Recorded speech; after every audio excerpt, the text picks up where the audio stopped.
Hoje é o Salmo 107, como mencionei, que é a mais sublime produção literária do livro de Salmos. Ela é uma descrição da calamidade e também apresenta um clamor por auxílio. Ele começa rendendo graças a Deus, louvando o Senhor e enfatizando aquilo que é muitas vezes repetido no livro de Salmos. A misericórdia do Senhor dura para sempre. A misericórdia do Senhor dura para sempre. Se repete, se repete. Então, depois, no versículo 6, aparece aqui uma declaração que se repete pelo menos 4 vezes no capítulo. O verso 6 diz: Então, na sua angústia, clamaram ao Senhor, e Ele o livrou das tribulações. O verso 13 repete esse mesmo texto. Na sua angústia, clamaram ao Senhor, e Ele o livrou das tribulações. No versículo 19, eles, na sua angústia, clamaram ao Senhor, e Ele os livrou. Se a gente for ali para o versículo 28, o que ele diz aqui? Na sua angústia, clamaram ao Senhor, e Ele os livrou das tribulações. O capítulo vai repetindo esse conceito. Deus nos livra, Deus nos livra.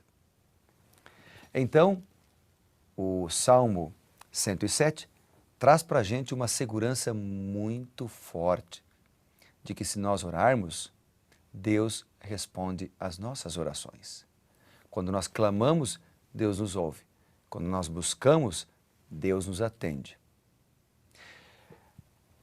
Isso é muito significativo, porque o Salmo, ele apresenta pelo menos 6 itens importantes. Primeiro, ele fala do cuidado de Deus. Depois, ele fala que Deus é o libertador. Então, que Deus é um grande médico.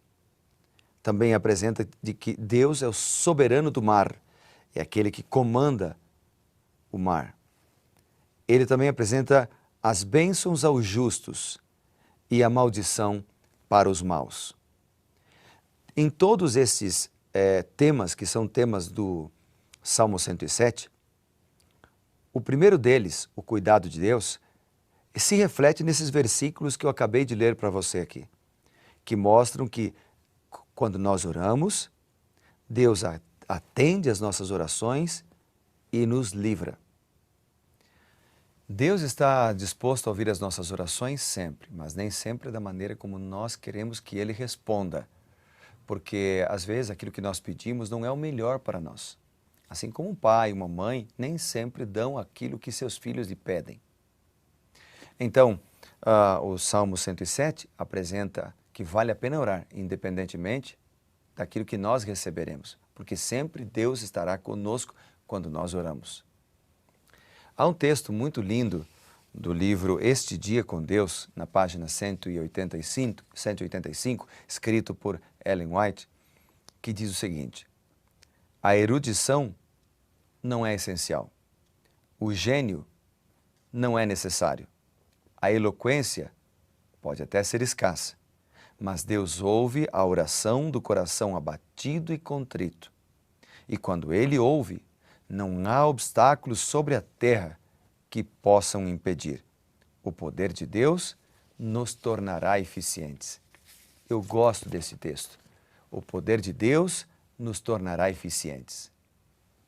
Então, é por isso que o Salmo 107 repete tantas vezes que nós devemos orar. Que nós devemos orar e que Deus nos livra. Deus nos fortalece. Deus nos atende. Deus cuida de nós. Às vezes, não da maneira como nós queremos, mas Ele cuida de nós. Ele nos dará o melhor sempre. O Salmo 107 apresenta pelo menos 4 vezes a declaração de que quando o salmista clamava, Deus o atendia, porque ele tinha certeza de que Deus estava com ele. Ele tinha problemas, ele tinha dificuldades, ele tinha angústia, mas Deus estava com ele. O Salmo 107 apresenta também para a gente algumas outras declarações bonitas. Por exemplo, o versículo 30 diz assim, verso 29 e 30. Fez cessar a tormenta e as ondas acalmaram. Então se alegraram com a bonança e assim os levou ao desejado porto. Deus faz cessar as tormentas das nossas provações. Deus cuida de nós e nos leva a um porto seguro. Não precisamos temer. No versículo 33, desde o verso 33 até o 43, agora o Salmo 107 apresenta a soberania de Deus, o comando de Deus sobre todas as coisas criadas por Ele. O verso 33 ele diz: Ele converteu rios em desertos, mananciais em terra seca, terra frutífera em deserto salgado, por causa da maldade dos seus habitantes. Converteu o deserto em lençóis de água e a terra seca em mananciais. Na sequência, ele ainda diz o seguinte: Ele estabeleceu aí famintos, os quais edificaram uma cidade em que habitassem. Semearam campos e plantaram vinhas e tiveram colheitas fartas. Com a bênção de Deus, podemos ter colheitas fartas onde humanamente é impossível ter. No verso 38, ele diz: Ele os abençoou, de sorte que se multiplicaram muito, e o gado deles não diminuiu. Você não já ficou pensando como é que eles tinham tantos animais, ovelhas e gado para oferecerem como sacrifício no santuário, nos rituais do santuário no deserto? O texto aqui deixa claro: Ele os abençoou de tal maneira que o gado deles não diminuiu. Porque a Bíblia afirma de maneira assim bem categórica que com Deus menos é mais. A matemática de Deus é um pouco diferente.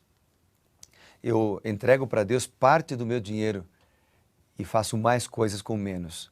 Eu entrego para Deus parte do meu tempo e faço mais coisas com menos tempo. Então, menos é mais. A matemática de Deus é diferente, porque Deus multiplica aquilo que humanamente não pode ser multiplicado. Ele ainda continua dizendo assim, versículo 41. Deus levanta da opressão o necessitado para um alto retiro. Ele prospera famílias como rebanhos. Os retos veem isso e se alegram, mas o ímpio por toda parte fecha a boca.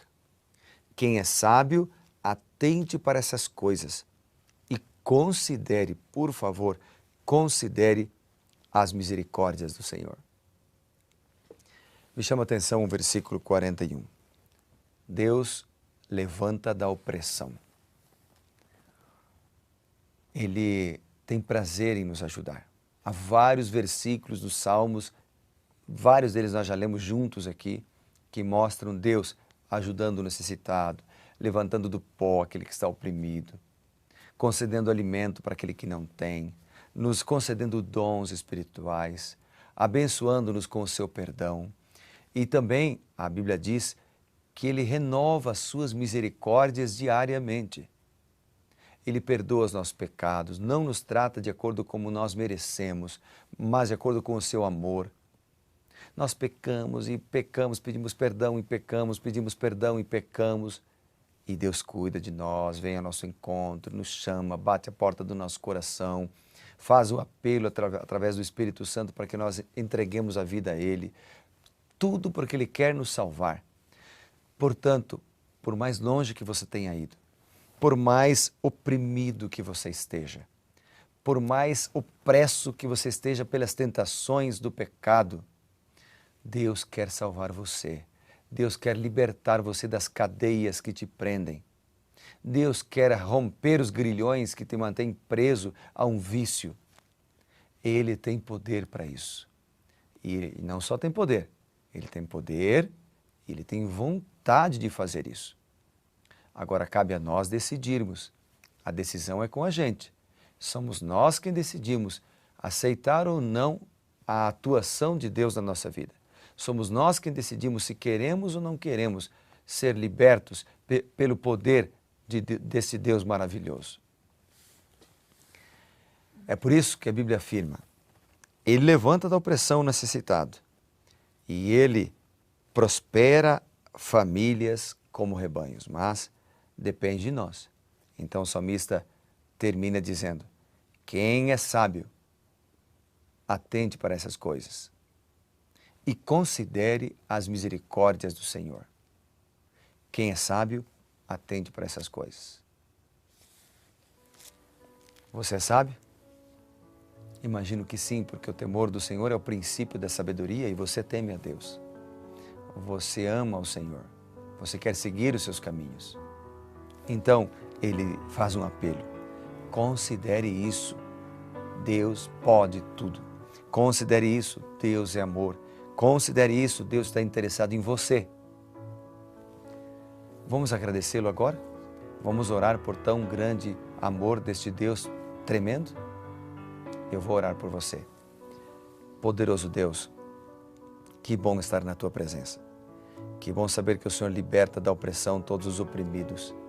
Que bom saber que o Senhor estende sobre nós a Tua graça e renova a Sua misericórdia a cada dia. Que bom saber que o Senhor tem prazer em nos ajudar, prazer em nos salvar, prazer em nos perdoar. E é confiando nisso que nós oramos, pedimos e clamamos por nós e pela nossa família. Em nome de Jesus. Amém. Que Deus te abençoe, que você seja abençoado neste dia e reavivado por sua palavra.